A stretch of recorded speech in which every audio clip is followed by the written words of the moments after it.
고요한 새벽, 산사의 종소리가 멀리 퍼져나가고 법당 안에는 어둠을 밝히는 등불 아래 기도를 올리는 이들이 모여 있느니라. 제자가 조심스럽게 여쭈었습니다. 세존이시여, 자식이 삶의 무게에 힘겨워하고 앞길이 막혀 보일 때 부모는 과연 무엇을 해야 합니까? 자식을 위하는 마음은 간절하나 그저 지켜만 보는 것이 고통스러울 때 부모의 마음은 어떻게 자식의 길을 밝힐 수 있는지 알고 싶습니다. 부처님께서 말씀하셨습니다. 자식의 운명은 부모의 마음과 깊이 연결되어 있느니라. 부모의 진심 어린 기도는 자식의 삶에 등불이 되고 막혀있는 인연의 흐름을 다시 이어주는 다리가 되느니라. 그러므로 부모는 먼저 자신의 마음을 정화하고 자식의 고통을 자신의 고통처럼 여기며 단 하나의 진정한 길을 따라야 하느니라. 제자가 다시 여쭈었습니다. 세존이시여, 그 단 하나의 길이 무엇입니까? 부처님께서 말씀하셨습니다. 그것은 바로 참된 공감과 경청이니라. 제자가 고개를 숙이며 물었습니다. 부처님, 공감과 경청이 어찌 자식의 막힌 길을 열 수 있단 말입니까? 부처님께서 말씀하셨습니다.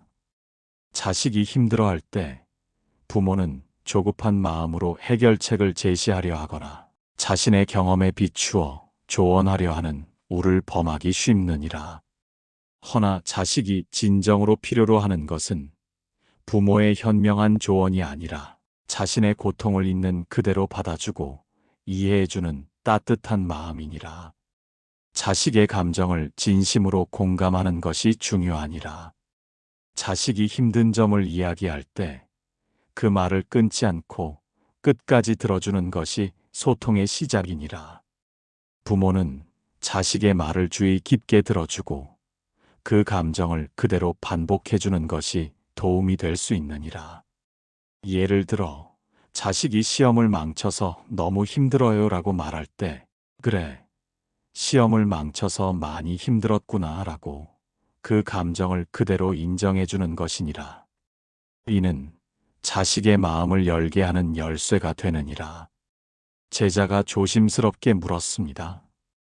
부처님, 단순히 감정을 반복해주는 것만으로 자식의 마음이 열릴 수 있단 말입니까? 부처님께서 말씀하셨습니다. 그렇다.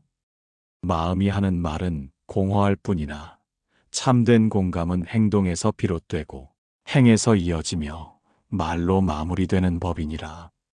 부모는 먼저 자식의 고통을 진심으로 느끼고 두 번째로 그 마음을 열어 경청하며 마지막으로 그 감정을 인정해주는 말을 바라야 하느니라. 자식이 자신을 비난하거나 탓하지 않고 자신의 고통을 이해해주는 부모의 모습을 볼 때 비로소 마음의 문을 열고 깊은 속마음을 드러내게 되느니라. 이는 마치 메마른 땅에 단비가 내리는 것과 같으니라. 제자가 말했습니다. 부처님, 공감과 경청에도 저희의 미숙함이 담겨 있다면 어찌해야 합니까? 부처님께서 말씀하셨습니다. 공감과 경청은 단순히 듣는 것을 넘어선 것이니라. 자식의 생각을 존중하는 태도를 보이는 것이 중요하니라.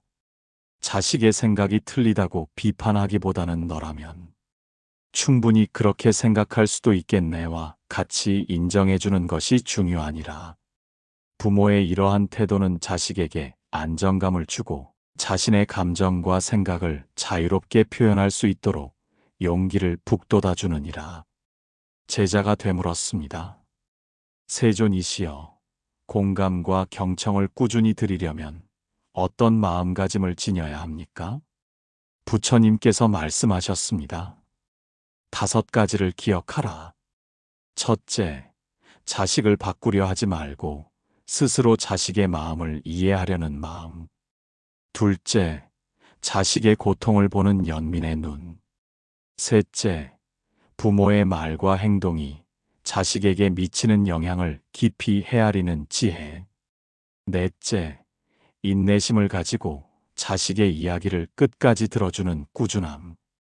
다섯째, 자식의 감정과 생각을 판단하지 않고 있는 그대로 받아들이는 겸손함이니라. 이렇게 하면 공감과 경청은 습관이 아닌 수행이 되고 부모의 정성은 자식의 마음에 뿌리내릴 것이며 막힌 기운도 서서히 물러가게 되느니라. 제자는 고개를 숙인 채 말했습니다. 부처님, 제가 자식에게 쏟아낸 조언들이 때로는 칼이 되었을 수도 있다는 생각이 듭니다. 공감 이전에 그 칼을 내려놓겠습니다. 부처님께서 조용히 말씀하셨습니다. 좋다. 그 마음이 이미 참된 공감의 문을 연 것이다. 이제부터는 마음을 살피고 말과 행을 살펴라. 자식이 말없이 아파할 때 그 침묵을 죄로 보지 말고 애타는 도움 요청으로 받아들여야 하느니라. 그렇게 부모의 공감은 자식의 업장을 조금씩 풀어내느니라. 경전에는 이와 같은 말씀이 있느니라. 남을 꾸짖기 전에 자신을 살피라. 마음이 어지러우면 바깥 세상도 뒤엉킨다. 하지만 자신의 허물을 살피고 참된 공감의 마음으로 나아가는 이의 길에는 자비의 빛이 함께하느니라. 제자는 깊은 숨을 내쉬며 말했습니다. 부처님, 오늘부터 참된 공감과 경청의 첫걸음을 시작하겠습니다. 자식을 탓하는 마음을 내려놓고 저 스스로 자식을 이해하는 마음을 돌아보겠습니다. 부처님께서 부드럽게 말씀하셨습니다. 좋다. 참된 공감은 자식의 운명을 돌리는 물줄기와 같으니라. 부모가 먼저 고개를 숙여 자식의 마음을 이해하려 하면 하늘도 그 정성을 보고 감응하게 되느니라. 부모의 진심은 반드시 자식의 앞길을 밝혀주는 등불이 될 것이다. 제자는 두 손을 모아 합장하고 조용히 물러났습니다. 그날 밤 제자는 부처님의 가르침을 되새기며 무릎을 꿇고 정성을 다해 첫 번째 공감의 기도를 드렸습니다. 햇빛은 동산 끝에서 천천히 내려앉고 있었습니다.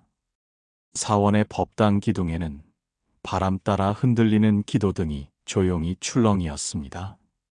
제자는 다시 부처님께 다가가 깊이 고개를 숙였습니다. 세존이시여, 참된 공감과 경청을 실천한 이들은 마음이 가벼워졌다고 하였습니다. 이제 자식이 지은 업장이라면 부모는 그것까지 함께 짊어질 수 있겠습니까? 부처님께서 말씀하셨습니다. 부모의 마음이 깊고 넓다면 자식의 업장도 일부는 가하여 소멸되느니라. 그 길이 바로 경험 공유와 시행착오 격려이니라.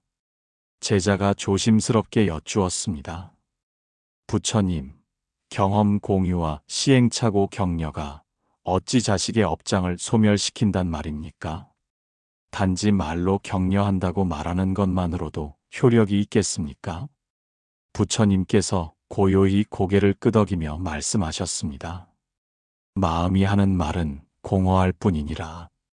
참된 경험 공유는 부모의 솔직한 고백에서 비롯되고 시행착오 격려는 자식에 대한 깊은 믿음에서 이어지느니라.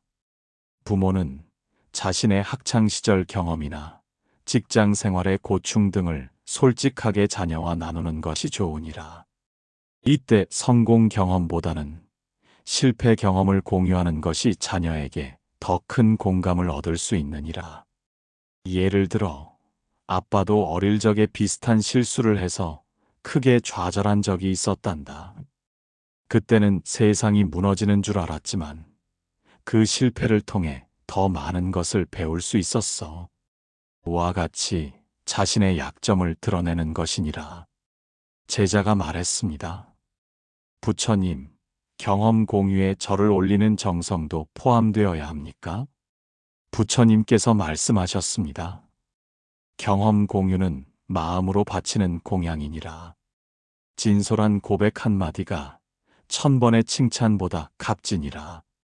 부모가 자신의 실패를 솔직하게 인정하고 그 경험을 통해 얻은 교훈을 자식과 나눌 때 자식은 부모의 인간적인 면모를 보고 더욱 신뢰하게 되느니라. 또한 자식이 스스로 문제 해결을 할 수 있도록 기다려주는 것이 중요하니라. 실패를 통해 배우고 성장할 수 있도록 격려해야 하느니라. 지나친 보호는 오히려 자녀의 성장을 저해할 수 있느니라. 제자가 말했습니다. 그렇다면 부모가 자식을 위해 쌓은 경험 공유와 격려는 반드시 자식에게 닿는 것입니까? 부처님께서 말씀하셨습니다. 그 마음이 진실하다면 닿지 않을 것이 없느니라. 이 세상에서 부모의 경험 공유만큼 절실한 것이 없고 부모의 격려만큼 무거운 공덕도 없느니라. 경험 공유와 시행착오 격려는 그러한 정성을 맑은 물처럼 자식에게 흘려보내는 일이니 스스로를 버리고 자식을 먼저 떠올릴 줄 아는 이의 마음이 담겨야 하느니라. 그러므로 이렇게 수행하라. 첫째, 매일 아침 자식의 이름을 떠올리며 부모로서 자신도 과거에 겪었던 어려움을 되새기라. 둘째, 매달 한 번은 자신의 실패 경험을 자식에게 솔직하게 이야기해주라. 셋째, 자식이 어떤 어려움을 겪든 괜찮아. 너는 충분히 이겨낼 수 있어라고 진심으로 격려하라. 넷째, 자식의 잘못을 단죄하지 말고 그를 위한 믿음의 한마디로 대신하라.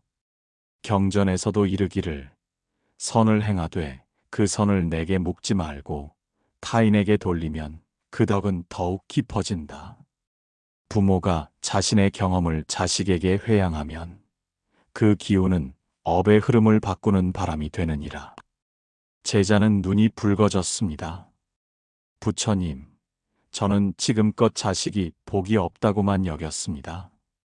그런데 정작 그 복을 쌓아줄 마음을 내지 않았음을 이제야 알겠습니다. 부처님께서 부드럽게 말씀하셨습니다. 자식을 위해 쌓은 복은 사라지지 않느니라. 그것은 반드시 인연을 따라 열매를 맺고 때가 되면 자식의 삶에 자비의 빛으로 피어나느니라.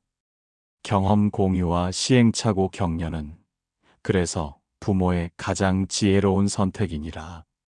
자기의 복을 자식에게 나누는 이가 진정한 부모이며 그 복을 되찾으려 하지 않는 이가 진정한 수행자니라. 제자는 합장하며 고개를 깊이 숙였습니다. 부처님, 저의 오늘 정성이 자식의 내일 운명을 바꿔줄 수 있다면 저는 그 길을 마다하지 않겠습니다.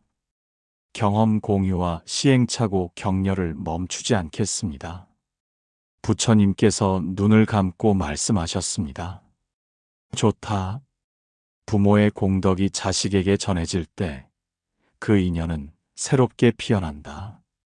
물은 낮은 곳으로 흐르되 부모의 진심은 높은 곳에서도 내려오느니라. 경험 공유와 시행착오 격려는 사랑을 공덕으로 바꾸는 실천이니라. 제자는 법당을 나서며 그 길을 따라 작은 연등 하나를 켜들었습니다. 마음은 무거웠지만 그 속에 담긴 정성은 한 겹 한 겹 경험 공유와 격려의 기도로 쌓이고 있었습니다. 저녁 하늘에 붉은 기운이 스며들고 있었습니다. 타원 마당에는 노를 마주한 채 기도하는 이들의 등불이 하나 둘씩 밝혀졌고 제자는 그 속에서 조용히 부처님 앞으로 나아갔습니다. 제자가 여쭈었습니다. 세존이시여, 자식을 위해 참된 공감과 경청, 그리고 경험 공유와 시행착오 격려를 하였으나 아직도 변화가 더디다고 느끼는 부모들이 있습니다. 그들이 더욱 깊은 기도로 나아가려면 어떤 조건이 갖추어져야 하겠습니까? 부처님께서 말씀하셨습니다. 기도는 소원을 이루기 위한 외침이 아니니라. 기도는 인연을 맺는 일이며 공덕을 짓는 행위다. 자식의 복이 트이지 않는 것은 기도의 힘이 부족해서가 아니라 그 기도가 복의 문을 여는 조건을 갖추지 못했기 때문이니라. 제자가 조심스럽게 되물었습니다. 그 조건이란 무엇을 뜻하는 것입니까? 부처님께서 말씀하셨습니다. 세 가지를 갖추어야 하느니라. 첫째, 기도의 마음이 청정해야 하느니라. 둘째, 기도의 대상에 대한 믿음이 확고해야 하느니라. 셋째, 기도의 행이 꾸준하고 성실해야 하느니라. 마음이 청정하다는 것은 욕심에서 벗어나야 한다는 뜻이니라. 자식이 높은 자리에 오르기를, 많은 재물을 얻기를 바라는 기도는 그 마음에 이기심이 섞이기 쉬우니 그 기도는 결국 막히게 되느니라.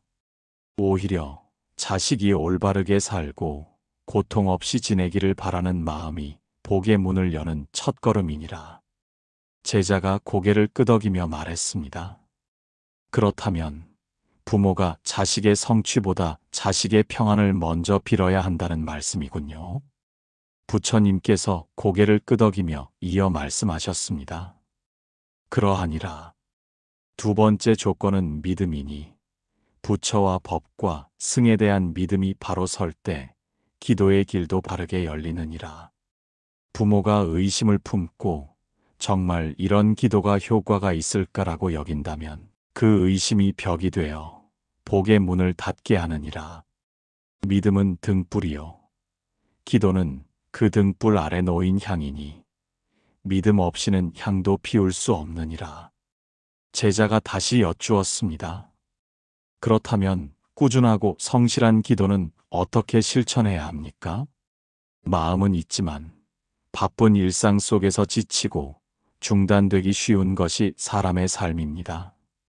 부처님께서 부드럽게 말씀하셨습니다. 기도는 목숨처럼 여겨야 한다. 아침마다 물을 마시듯 잠들기 전 숨을 고르듯 기도도 그렇게 삶의 일부로 스며들어야 하느니라. 하루 한 번이라도 단 5분이라도 마음을 다해 자식의 이름을 부르고 부처님의 자비를 청하는 기도를 올리면 그 기운은 자식의 삶을 감싸기 시작하느니라. 이렇게 기도하거라. 자식을 향한 저의 마음이 맑아지기를 기원합니다. 자식을 향한 저의 기도가 청정하게 피어오르기를 기원합니다. 저의 정성이 하늘에 닿아 자식의 걸음에 복이 함께하기를 기원합니다. 제자는 말했습니다.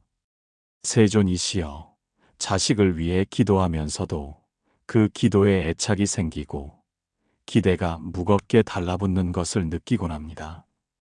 그것 또한 복의 문을 닫는 걸림이 됩니까? 부처님께서 말씀하셨습니다. 그렇다. 기도는 하되 결과는 부처님께 맡겨야 하느니라.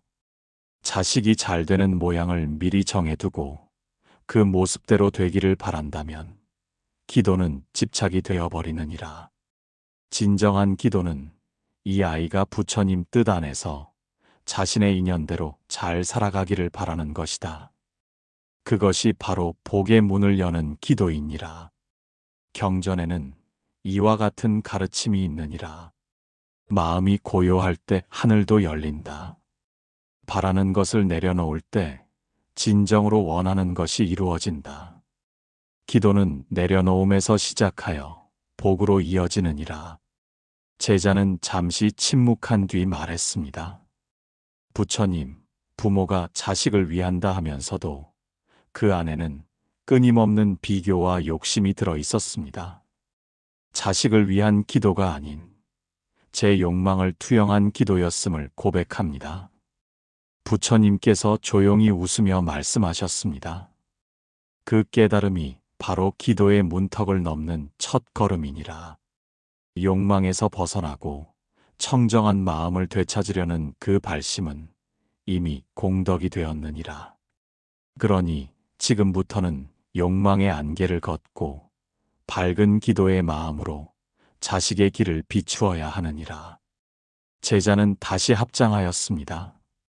그날 밤 제자는 부처님 가르침대로 자식의 이름을 한자 한자 떠올리며 아무런 욕심 없이 다만 평안을 빌며 기도하였습니다.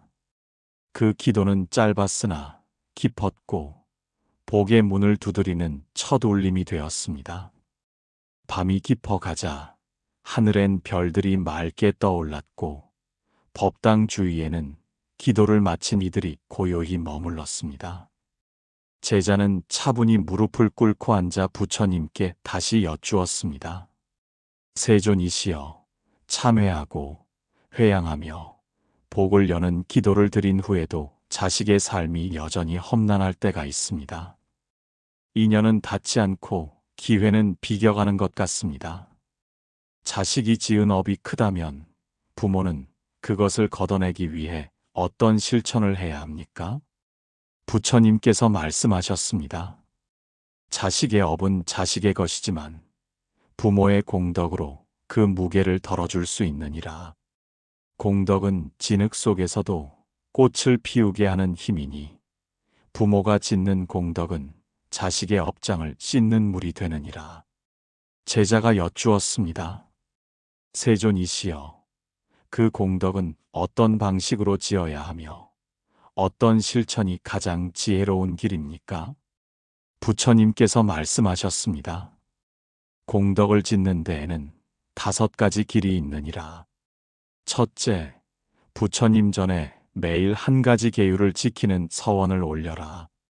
둘째, 하루에 한 번은 자신의 욕심을 줄이는 실천을 하라. 셋째, 도움이 필요한 이에게 말없이 손을 내밀어라. 넷째, 자식을 위해 보시하되 자식의 이름으로 하라. 다섯째, 공덕을 지은 후 반드시 회향의 기도를 드리라. 이렇게 기도하거라. 오늘 제가 짓는 작은 선행이 자식의 업장을 녹이는 영이 되게 하소서. 제가 베푸는 미소 하나, 참는 인내 하나, 모두 자식의 앞길을 밝히는 공덕이 되게 하소서. 이 마음이 흘러 자식의 걸음을 밝히게 하소서. 제자는 고개를 숙이며 말했습니다. 부처님, 부모는 자식을 위해 무엇이든 하고 싶은 존재입니다. 하지만 저희가 짓는 공덕이 진심으로 닿으려면 어떤 마음가짐이 필요한지 궁금합니다. 부처님께서 말씀하셨습니다. 공덕은 행위보다 그 중심에 담긴 마음이 중요하니라. 자식을 향한 진심, 무엇을 바라지 않는 마음, 오직 자비로 채운 마음이어야 하느니라. 보시를 하되 칭찬을 바라지 말고 절을 하되 공덕을 쌓았다고 생각하지 말라. 참된 공덕은 숨은 곳에서 자라나고 소리 없이 열매를 맺느니라. 제자가 다시 물었습니다. 세존이시여, 자식의 업이 무겁고 깊을수록 부모의 공덕 실천도 더욱 간절해야 합니까? 부처님께서 고요히 말씀하셨습니다. 그렇다. 자식의 업이 강한 것은 그 인연이 깊이니 그 업을 녹이기 위해선 부모의 정성과 공덕이 그만큼 깊어야 하느니라. 나무 뿌리가 땅속 깊이 박힌 만큼 그 나무를 옮기려면 더 큰 힘이 필요하듯 업을 녹이려면 깊은 기도와 정진이 필요하느니라. 그러므로 이렇게 실천하라. 하루에 한 가지라도 선행을 하되 그 대상이 꼭 사람이 아니어도 좋다. 짐승에게 물을 주는 일, 거리를 청소하는 일, 남의 말에 귀 기울이는 일 모두 공덕이 되느니라. 중요한 것은 그 순간 자식을 떠올리며 그 선행을 실천하는 것이니라. 제자가 감동하며 말했습니다. 부처님, 제가 손으로 짓는 선도, 입으로 전하는 말도, 마음으로 품는 생각도 모두 자식에게 향할 수 있다는 것을 깨달았습니다. 부모의 하루가 온전히 자식의 복으로 채워질 수 있겠군요. 부처님께서 조용히 고개를 끄덕이며 말씀하셨습니다. 부모의 마음이 한결같다면 그 정성은 반드시 열매 맺느니라. 업은 물과 같아서 흐르게 하면 흘러가고 막으면 썩는다. 부모의 공덕은 자식의 업을 흐르게 하는 물줄기가 되느니라. 공덕을 지으라.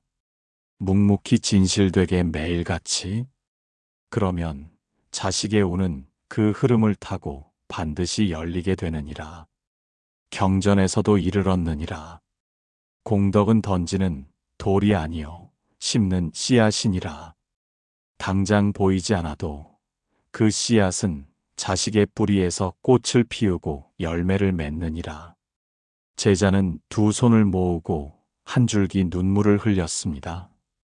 그날 밤 제자는 누군가에게 작은 보시를 실천하며 자식의 이름을 마음속으로 되뇌었습니다. 길가의 풀잎에도 바람이 스치듯 그의 정성은 고요히 자식의 삶에 닿아가고 있었습니다. 아침 해가 사원의 지붕 위로 조용히 떠올랐습니다. 햇살은 차가운 바닥을 서서히 데우고 있었고 법당에는 기도를 마친 발걸음들이 조심스레 물러나고 있었습니다. 제자는 여전히 부처님 곁에 머물며 깨달음의 빛 속에서 자식의 행복을 기원하였습니다. 부처님께서는 마지막으로 말씀하셨느니라. 부모의 진정한 사랑은 단 한 가지, 바로 조건 없는 믿음과 지지이니라. 자식이 어떠한 길을 걷든 부모는 자식을 믿어주고 지지해야 하느니라. 이 믿음이야말로 자식에게 가장 큰 힘이 되고 어떠한 난관도 극복할 수 있는 용기를 주느니라. 부모의 조건 없는 사랑은 자식의 삶에 영원히 꺼지지 않는 등불이 되느니라.